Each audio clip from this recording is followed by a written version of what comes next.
When a candidate wins an election, we celebrate the person. But to ask a deeper question, who are you really celebrating? Who really won the election? Was it the political party or the candidate himself? Or the donor that funded the campaign? Or the religious leaders that endorsed the candidate? Maybe the political godfather that provided connection? Or you and I that voted this person, stayed under the sun and cast the ballot? Nobody becomes a leader alone. But the people who help create a leader, most of the time, they come back to expect that they'll be able to control the leader. And that is where the problem starts from. Hi, everyone. My name is Ben Adejumo. I teach leadership and ethics at Western Covenant University, Los Angeles, California. Behind every successful political leader, there is a coalition of people. Someone financed the campaign. Someone introduced the candidate. Someone preferred this candidate to other influential candidates. Someone designed the campaign message. Somebody mobilized the youth. Somebody provided vehicles, offices, security, media coverage, legal support, and these things are very expensive. Thousands of volunteers may have even sacrificed their times. What about family members? Their privacy? Party officials? They have also defended your candidacy through different kinds of controversies. So it is dishonest for every leader to stand after victory and say, I did it by myself. No, it's not true. You did not. No leader rises alone. But the deeper question is, people may help you obtain power, but they must not own the power that you have now received. But politics is not like that. Political office is not private property. The office belongs to the public. The candidate may hold a lot of gratitude to his supporters, but the elected leader holds constitutional responsibility to you and I, including those who voted against me in. 2 weeks ago in my leadership class, I was asking my students that who actually creates a leader. A political leader is created at least by 4 forces. The candidates that provide the ambition, the party that provides the platform, the supporters that provide the machinery, and the citizens that provide legitimacy. If you remove anyone from this list, victory will become very difficult. A rich donor can finance adverts, but the donor cannot manufacture public legitimacy. A political party can give someone a ticket, but the party cannot guarantee competent leadership.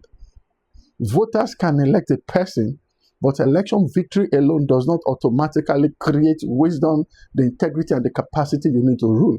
This is why we must stop confusing winning an election with being qualified to lead. No. Election victory just gives the person authority. Character will determine how the authority will be used. Just understand this. If I ask you right now that what is the price of political support? Because these supports are not free. Some people support a candidate because they believe in the vision, standard. Others support because they expect access to you.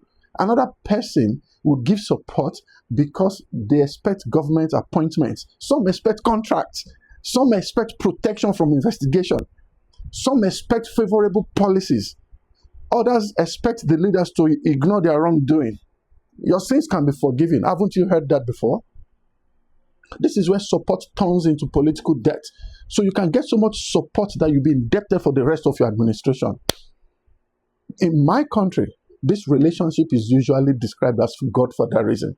One powerful sponsor helps a candidate secure a nomination and election and later expects influence over appointments. He will give him lists. These are your ministers. He has no say. He has the say. These are your appointments. These are the people you give contracts. Those that, come on. Including government decisions. They want to be part of decision makers. And researchers have repeatedly connected this relationship, this patron-client arrangement, that will weaken accountability and poor governance. And that's not my opinion. That's from a journal that I read by some guy called Osuma in 2010. He called it patron-client politics, democracy, and governance. The danger is not simply that someone helped you become powerful. The danger begins when the helper now says, without me, you will never be a president. So therefore, you must govern for me. At that point, the election may have been won publicly, but the government is being hijacked from your hand, controlled privately by some very private individuals. The people I'm talking about don't openly order a leader around. You can't see them on TV. You can't see them. They can get access. The people I'm talking about don't need appointments. They attend private meetings. They can recommend appointments. These people, their interest will receive special attention and consideration. This is why in the United States, direct contributions to federal candidates like that, they are limited by law. But I must also say that independent political spending operates under different rules, all right? I also need to say that not every donation is corrupt. People have a legitimate right to support candidates whose ideas they believe in. But a donation can become dangerous when the donor expects the leader to place private interest above public interest. The next thing I want to talk to you about is how should leaders repay their supporters? Repay genuine support with good leadership, not corrupt favors. Supporters should be thanked. Volunteers should be recognized. Qualified people who supported the campaign may be considered for public service, but they should never be appointed merely because they were loyal. There's a major difference between appointing a qualified supporter and appointing an unqualified loyalist. One will strengthen the government, the other one will weaken the institution. Imagine for a second that someone donated heavily to a governor's campaign after the election, and the donor is demanding that this inexperienced person needs to be appointed to manage a public agency.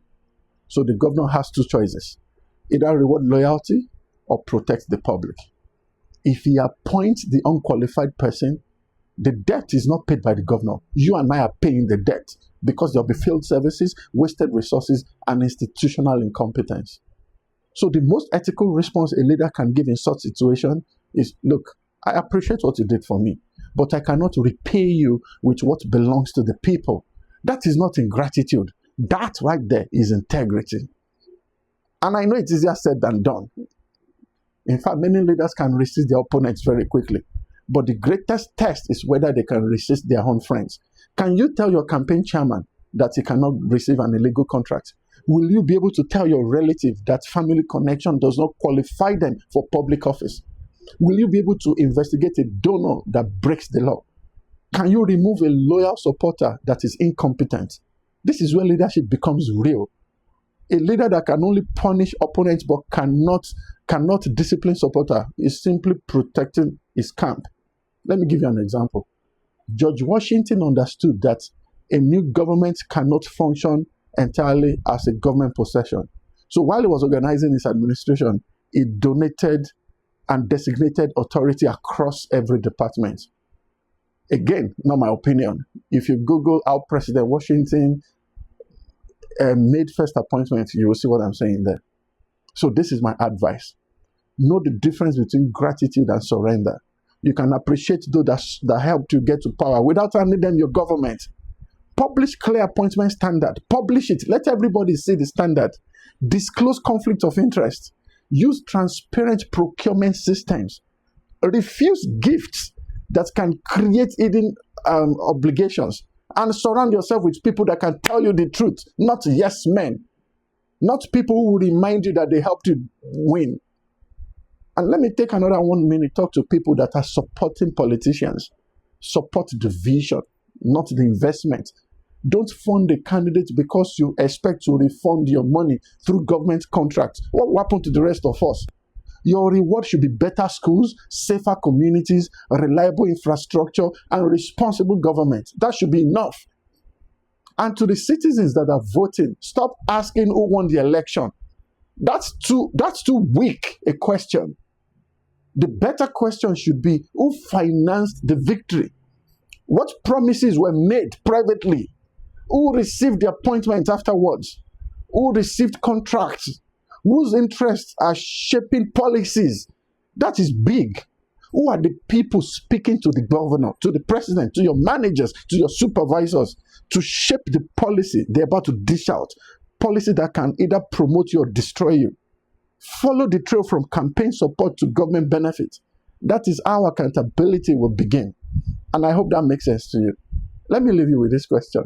When a leader must choose between giving people who finance the election and protecting people who entrusted him with power, Which side should he choose?